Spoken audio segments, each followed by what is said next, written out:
We have another Fade channel, this time for the 5.5 anniversary and the summer celebration. We have a couple surprises to talk about, but nothing too crazy. First up, we have the summer celebration rewards and events. Starting with the next or current reset, we have skill focused banners coming back, 14 banners, a new one each day, and even if you aren't interested in summoning, since we have some very important banners coming, then that's still 14 free summons. Next, we have Grand Hero Battle Revivals with some quest.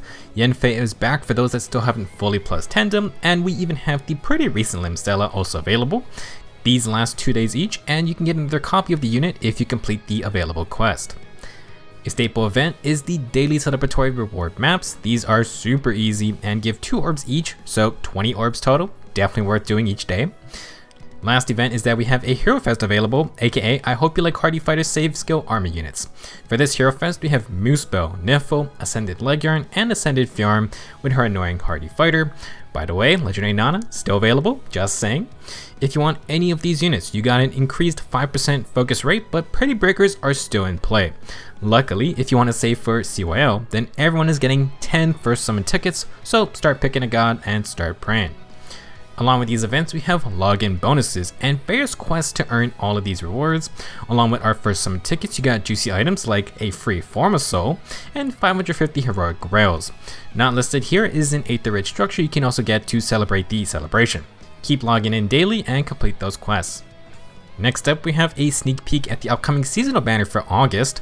Pirates are gone, and instead stealing the show this year is going to be a Thieves themed banner. First up is Kath. She's a very offensive, glass cannon-y looking blue mage cavalier. I assume her weapon gives plus 3 speed, otherwise she has 46 base speed. It seems to give plus 6 attack and speed during combat, and I'm not sure what else it adds, but I suspect it might have Kanto. I'll explain why with our last unit. Kath also appears to have attack and speed push, blue fueled, and attack and res snag, which is a new skill. Next we have Layla, who is a flying red mage. We did not get to see her kit, but I also assume she's another glass cannon type mage. Regular Layla had a very cool mechanic where she could swap spaces with her support partner after attacking, so maybe that mechanic returns in some way on this ult. For the 4-star focus unit of the banner, we have Soth. He's a flying green dagger unit. Very rare class type, but we also still have Summer Cloud around if you wanted a spicy flying dagger unit. Soth has Swift Sparrow and Attack and Defense Rain, which is a nice 4-star focus skill. He also has Harsh Command Plus. His Florid Knife Plus seems to grant plus 5 attack and speed during combat, and I think it might be a nice pick if it matches the effect on the inheritable Tempest unit's weapon. We'll have to see. If you want to use Soth, don't forget the Brownlee fan is available with this month's Ephemera Combat Manuals. Last up, the dual hero for this banner is Nina and Kagero. They are a colorless cavalry dagger unit and have some very interesting bait skills. Dual Nina will be the second lethality holder, and she introduces a tier 4 B skill, what appears to be Chill Defense Res 3, I think. If they really want people to use the dual chills, they have to do more than just bump the numbers up. If it's an AoE effect like Gunther or Harid's B skills, then that would be interesting. Now, also interesting is that Nina moves 3 spaces to attack, but after combat, she gets to move to her original spot. That is kinda insane in terms of hit and run tactics. It's like having Kanto 3 but with less control. We'll have to see if there are any other restrictions to this mechanic, but it seems more reliable than Far Trace if you want to use your full movement to get into attack range. The risk reward Thieves Banner is coming to steal your orbs on August 9th. That's still a week away. If you want to keep your stash safe, we do have the continuation of the Life and Death Tempest Trials coming. That starts on the same day, and a reward unit is a newcomer to Fae, Rickard. Rickard is a flying sword unit, and man, they've totally made up for lost time this year with free-to-play friendly sword units. Rickard seems quite solid with, I believe, 38 attack and 42 speed. You'll notice that after he warps with Flyer Formation, he gets to use Kanto after combat, and that's from his inheritable sword. Because of this, it's possible the entire banner has Kanto-based weapons, with Dual Nina taking that to a higher level. If this applies to Soth's weapon as well, then that would be pretty spicy, and just in general, inheritable Kanto weapons means infantry units can get in on the fun. Definitely worth keeping an eye on these weapons. Rounding up the Fade channel for today is some update 6.8 features. Reminder, the summer celebration starts today, but the update is still a few days out. First, we have 5 new arena maps being added to the rotation. Next, we got a sneak peek at Legendary Alm and Mythic Naga's remixes. Alm's Lunar Flash special neutralizes damage reduction skills, so essentially he gets his own version of Deadeye. Alm will get Time's Pulse to get Lunar Flash up faster, and it's possible his Refine gives something like Slaying just for the instant pre-charge.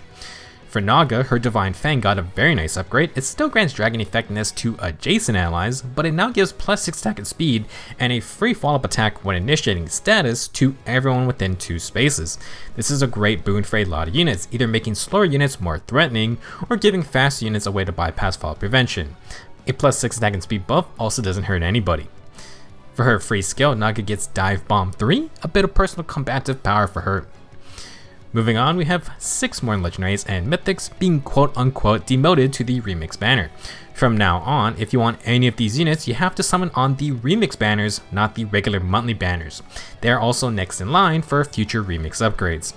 Another summoning pool change is another group of 5 stars being demoted to the 4-star special rate group. I believe this is all the 5 stars from the banner after CYL3 up until the start of year 4. There is a noteworthy unit here, and that is duo Ephraim and Leon. They are the only duo hero who are not seasonal, but were kept locked to being time limited. You could never randomly summon them. You had to summon on banners where they were a focus unit, hence why they were put on some hero fest, cause you literally had no other chance. Now, you have a chance to randomly get them when summoning, although obviously that's not a reliable method at all. Last bit of news for today is a new game mode called Binding Worlds. It starts a couple days after the update later this month. Binding Worlds seems to follow a similar style as Hall of Forms, minus the custom build crafting. What I mean is that you have 3 chances to play per day, and there are 25 stages to complete with rewards for daily plays and completing the stages. Instead of building up a team of units from scratch, if you move onto the magic blue circle on the map, you can swap that unit out for a random unit from another player, friends included. This means your team will be changing over the course of the event. An interesting part is that you can't surpass the level cap in this mode, and you can go all the way up to level 99. We'll see what kind of monster stats can happen with all those extra levels. I think this could be a fun mode, assuming the unit choices are competitive, assuming full builds for most units. You could try out new units you don't have, and you can test your ability to play with what you got. That was all the news from the August 2022 Fade channel, but as expected, we did get confirmation that CYL6 is on the horizon. Fade will be back with a Choose Your Legends edition of the Fade channel, and we can assume CYL6 is the next banner after the Thieves one later this month. If you want Crom, Seliph, Byleth, or Tiki, then time to hold strong and keep those orbs close to your chest. Overall, pretty standard August Fade channel. We got an early look at the next seasonal banner, the summer celebration has a bunch of rewards to earn, and we have a new game mode to look forward to. The update will of course have new refines as well, so lots to talk about in the coming week once the update releases. That's all I got for this video. Let me know your thoughts on the news, and good luck if you're going to be summoning on the Hero Fest. Well, everyone should be doing that. Thank you for watching, and see you guys in the next video.